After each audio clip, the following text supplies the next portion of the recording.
kita bisa lihat di Indonesia lah ya, Undang-Undang Cipta Kerja itu kan misalnya, itu kan kita sulit untuk membedakan ini sebenarnya kepentingan untuk publik atau kepentingan untuk kekuasaan gitu ya, atau kepentingan pengusaha begitu.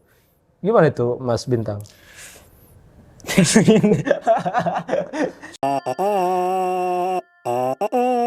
Halo semua, kembali lagi di Rehat Sejenak. Mari keluar dari rutinitas yang membosankan dan membincangkan sesuatu yang mencerdaskan. Kali ini kita kedatangan tamu, ya, seorang pemuda yang cukup progresif, ya. Beliau ini aktif sebagai pengacara di Kota Malang, begitu. Dan kali ini beliau akan mengulas tentang topik mengenai new totalitarianisme, begitu ya. Yang ini juga telah diulas gitu ya, di dalam buku dari Prof. Jimli Asidiki gitu. Namun sebelum lebih jauh, saya ingin tahu terlebih dahulu gitu ya, biografi dari tamu kita ini. Silahkan bisa perkenalan dulu. Baik, terima kasih. Saya Sri Bintang, alumni Universitas Islam Malang, Fakultas Hukum. Ya. Sekarang berkecimpung di dunia praktisi hukum di Malang. Di Malang, ini advokat muda lah ya. Ya, begitulah kira-kira. Ya, tadi sudah sedikit ya perkenalan dari Mas Bintang begitu. Nah, sekarang kita akan mengulas tentang topik yang sebenarnya ini menarik kita bahas karena bicara tentang kekuasaan begitu ya. Bicara tentang totaliter yang baru gitu. Apa sebenarnya totaliter yang baru ini atau new totalitarianism ini, Mas Bintang? Fenomena totalitarianisme ini sebenarnya sudah lama, Mas, dikenal di konsep bernegara di dunia. Tetapi akhir-akhir ini berkembang suatu konsep totaliter tapi dalam bentuk yang baru. Di mana bentuk-bentuk yang lama itu juga masih ada yang menjalankan. Tetapi di beberapa negara demokrasi baru itu cenderung juga mempraktekkan konsep-konsep totalitarianisme baru itu. Misalnya salah satunya Indonesia ya. Kalau ini kita ini perlu Mas, kalau Indonesia ini perlu riset yang lebih dalam. Oke. Silahkan dilanjutkan. Misalnya salah satunya bagaimana praktek new totalitarianisme itu dilakukan ketika media-media yang sifatnya bebas dalam negara demokrasi kemudian dikooptasi oleh salah satu atau segelintir elit yang menguasai media dan kemudian dihegemoni oleh kehendak kekuasaan. Dan sebenarnya sudah nyata di Indonesia kalau itu gitu ya. Jadi ada kooptasi media begitu, korporasi media yang hanya dikuasai oleh segelintir orang saja gitu ya. Kalau itu ya harus itu tadi, Mas, saya belum bisa memberikan suatu ini masih malu-malu ini. Terus. Jadi kalau untuk Indonesia itu perlu ditelaah lebih dalam mungkin, Mas, biar lebih mendapatkan suatu gambaran yang komprehensif lah, kira-kira. Tapi itu kan gambaran-gambaran umum dari berbagai literatur dan dinamika ketatanegaraan di dunia. Begitu, Mas. Berikutnya yang selain soal media yang dikuasai oleh segelintir orang, apalagi tuh indikator yang disebut sebagai new totalitarianisme ini? Menyatu atau bersatunya kekuasaan dengan penguasa, Mas. Ini menarik nih. Bersatunya kekuasaan dengan penguasa. Nih, apa bedanya penguasa dan kekuasaan ini? Artinya begini, Mas, kalau sudah menyatunya penguasa dan kekuasaan dengan penguasa, itu akan berdampak kita sebagai publik itu susah membedakan kebijakan yang diambil ini apakah kebijakannya ini betul adalah kebijakan untuk kepentingan publik atau kebijakan ini hanya digunakan atau dijadikan instrumen untuk bagaimana menaikkan value atau nilai jual atau nilai dagang daripada produk penguasa tersebut. Iya, sepertinya kita bisa lihat di Indonesia lah ya, Undang-Undang Cipta Kerja itu kan misalnya, itu kan kita sulit untuk membedakan ini sebenarnya kepentingan untuk publik atau kepentingan untuk kekuasaan gitu ya, atau kepentingan pengusaha begitu. Gimana itu, Mas Bintang? Ya mungkin kalau kemungkinan itu kita tidak bisa menafikan. Oke. Kemungkinan itu mungkin saja. Iya, ini masih malu-malu Mas Tapi Bintang. untuk untuk sesuatu yang utuh Mas, kita perlu riset lah kira-kira begitu. Oke, jadi selain media kemudian tidak ada bedanya antara kekuasaan dan penguasa, apalagi itu Mas Bintang kalau kita bicara new totalitarianisme. Di negara modern dua hal itu Mas yang sangat mencolok kira-kira dalam praktek totalitarianisme. Jadi new totalitarianisme itu udah nggak kayak dulu yang mengekang secara fisik gitu kira-kira. Negara-negara totaliter itu kayak dipraktikkan oleh Nazi, Hitler itu. Kira-kira lebih berevolusi dia sekarang Mas di era modern. Berevolusi ya. Jadi prosesnya pelan-pelan gitu. Pelan-pelan betul. Tidak radikal gitu ya. Gitu kira-kira atau gimana? Kira-kira begitu Mas, dan mungkin di negara-negara demokrasi kira-kira itu kemungkinannya lebih mungkin untuk terserang oleh dinamika new totalitarianisme tersebut. Karena kenapa? Karena dengan atas nama demokrasi kan semua orang bisa untuk menghendaki keinginannya itu. Selama sistem kekuasaan kita itu tidak ada semacam suatu guideline yang jelas gitu Mas.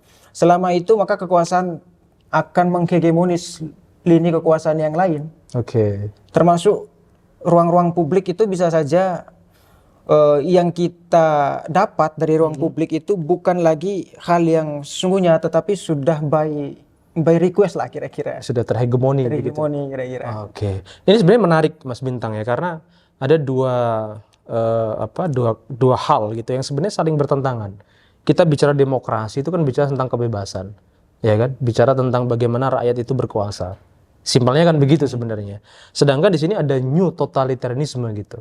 Ini kalau kemudian dijadikan satu kan sebenarnya saling bertentangan. Kok bisa di dalam negara modern yang menganut demokrasi new totalitarianisme itu bisa berjalan tuh Mas Bintang? Karena itu tadi Mas, di dalam negara demokrasi ini kan diberikan kebebasan.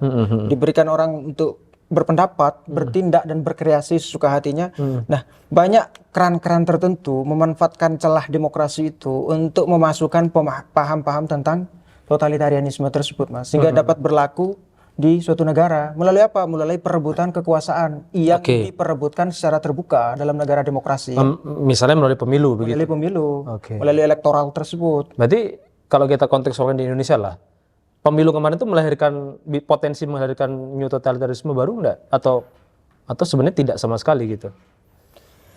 Kalau konteks pemilu kita itu memang dilakukan secara terbuka Mas. 2024 dengan 3 kandidat, dengan beberapa partai pengusung yang mengusung gitu kira-kira.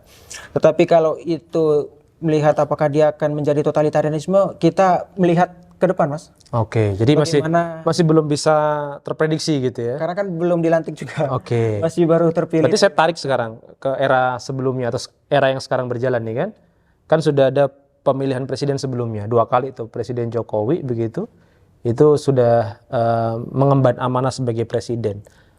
Saya tanyanya langsung saja itu ya, to the point saja, dengan berbagai macam konsep tadi yang sudah dipaparkan oleh Mas Bintang, apakah new totalitarianism ini itu melekat pada kekuasaan presiden hari ini? Saya sebut presiden saja sebagai jabatan begitu ya. Kalau mau ditanya dengan pertanyaan demikian Mas, mungkin saya akan mengelaborasi begini. Nah, oke.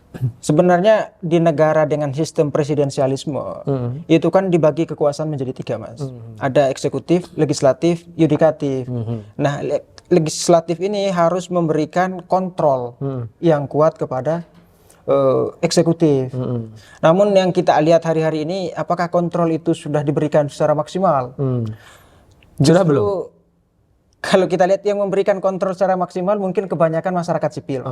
Karena kita melihat banyak anggota parlemen kita justru malah melakukan kerja-kerja eksekutif. Katakanlah membagi sembako dan lain sebagainya ketika pandemi. Itu jadi kontrolnya ini kurang Mas terhadap kekuasaan presidensialisme. Nah, kalau kita mau langsung menjustifikasi apakah itu masuk bagian daripada totalitarianisme, kira-kira itu masih membutuhkan pembuktian ilmiah Mas kira-kira. Oh, ini masih agak malu-malu lagi nih ya.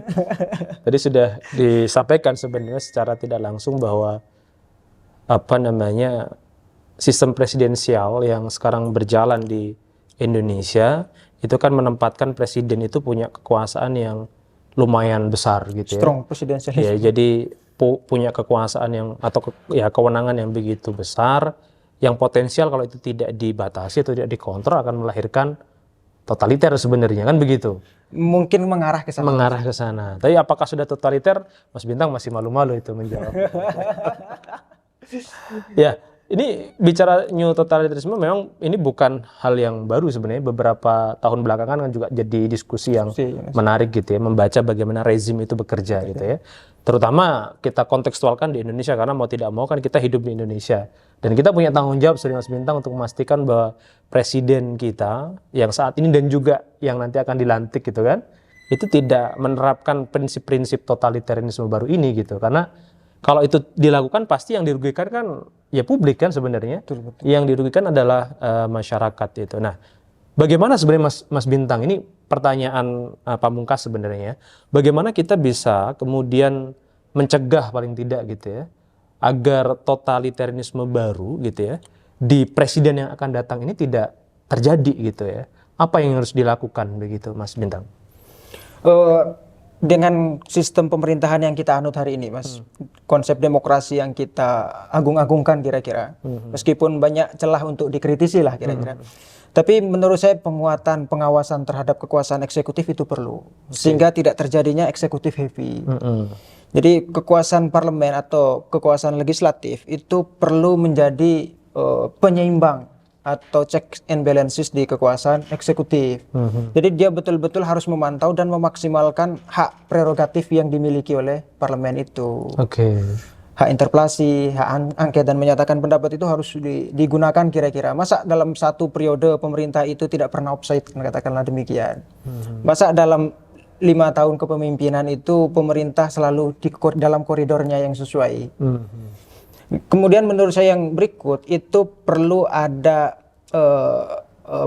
semacam pressure publik lah, baik itu oleh teman-teman masyarakat sipil maupun ada oleh pressure grup gitu ya. Grup pressure itu maupun oleh dosen, Mas, di kalangan netral. Dosen ini kan sebenarnya tokoh atau golongan-golongan netral. Akademisi Itu perlu untuk bersuara terhadap dinamika-dinamika ketatanegaraan. Kalau sekarang gimana? Kurang apa sudah cukup?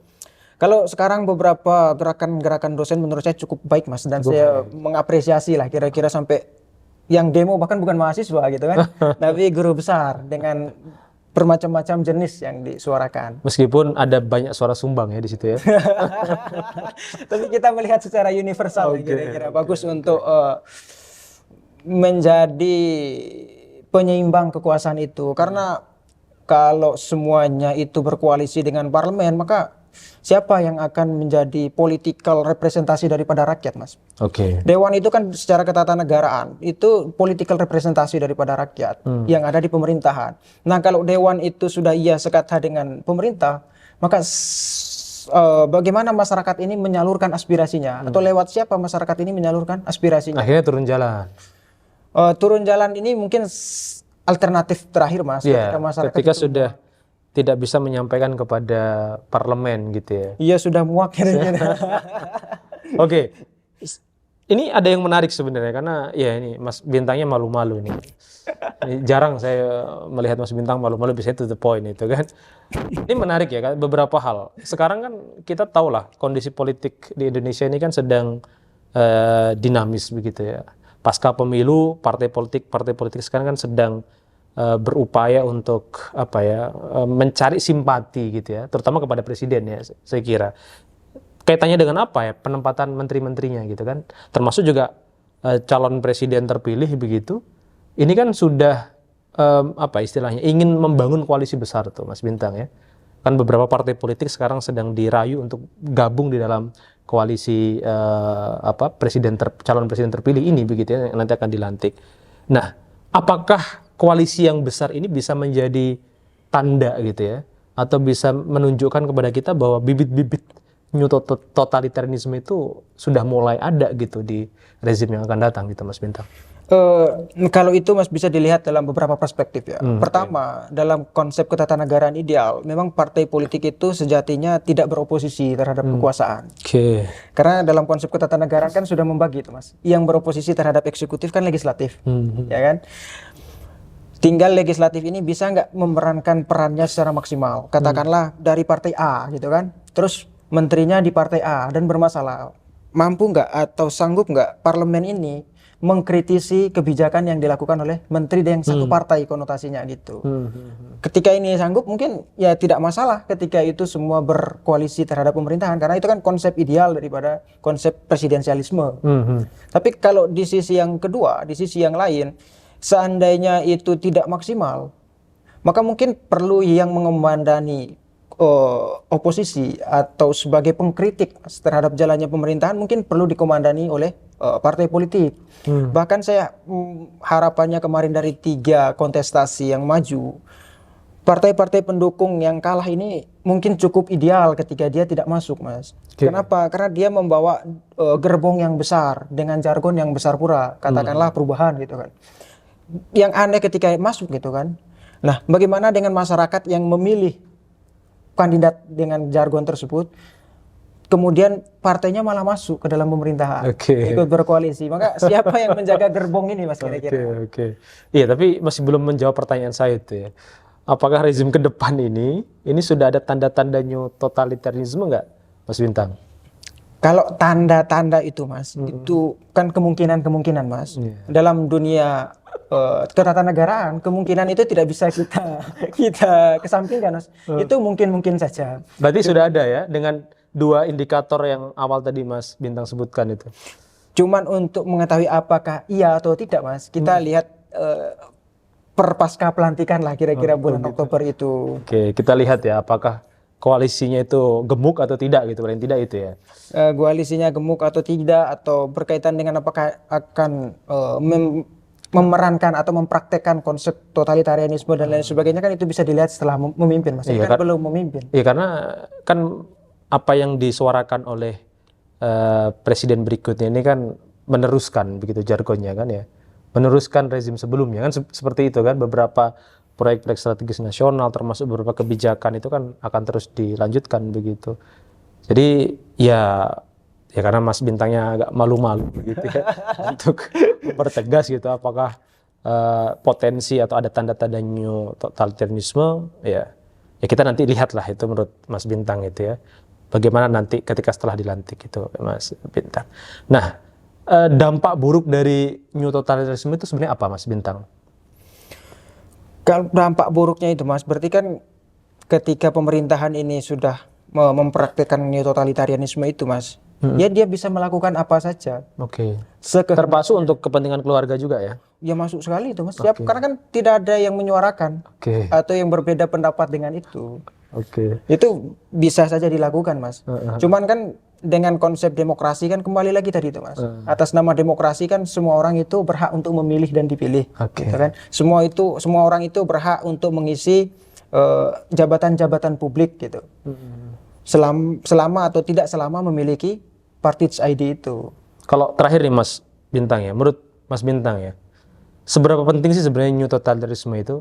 Saya ingin membandingkan dengan negara Singapura misalnya. Ya memang kita tidak bisa apple to apple ya, karena Singapura kan kecil ya. Indonesia kan besar. Di Singapura itu kan ya pemimpin di sana kan sangat totaliter sebenarnya.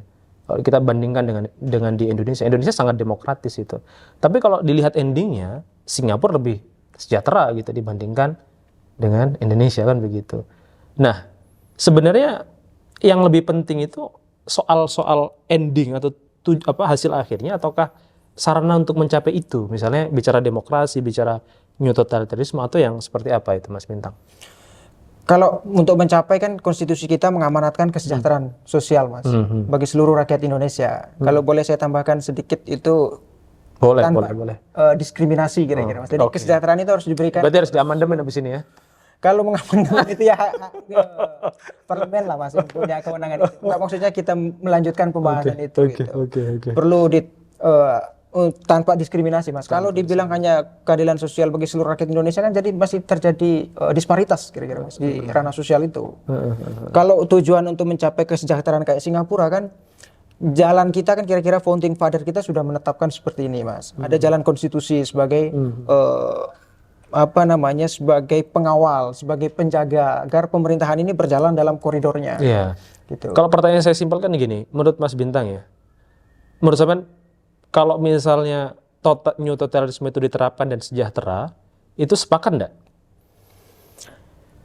Totalitarianisme ditetapkan dan melahirkan kesejahteraan bagi masyarakat. Atau sebenarnya new totalisme itu tidak melahirkan kesejahteraan? Ini kan perlu komparisi yang apple to apple, Mas. Kira-kira bandingan ketika totalitarianisme ini diterapkan dan melahirkan kesejahteraan dibandingkan dengan apa, Mas? Ya misalnya dengan Rusia misalnya, negaranya besar, ya kan? Termasuk Cina misalnya, sebenarnya kan juga presidennya juga sebenarnya model-model new totalitarianisme juga kan. Di sana ada partai politik tunggal. Meskipun kalau misalnya di Cina kan kita kenal sebagai negara komunis, tapi kan dalam kebijakan politik luar negerinya kan sangat tidak sosialis misalnya. Kita kan kebetulan, Mas, kita sudah memilih jalan demokrasi gitu kan. Sudah memilih jalan demokrasi. Saya mau narik kemana-mana dibalikin lagi ke konstitusi. Oke, silakan lanjut. Jalan demokrasi itu kan sudah kita pilih dan kita kita agungkan bersama, Mas. Tinggal bagaimana kita memaksimalkan jalan demokrasi itu dengan berbagai catatan tentunya kan. Tidak mungkin suatu sistem yang kita pilih itu sempurna kan, Mas.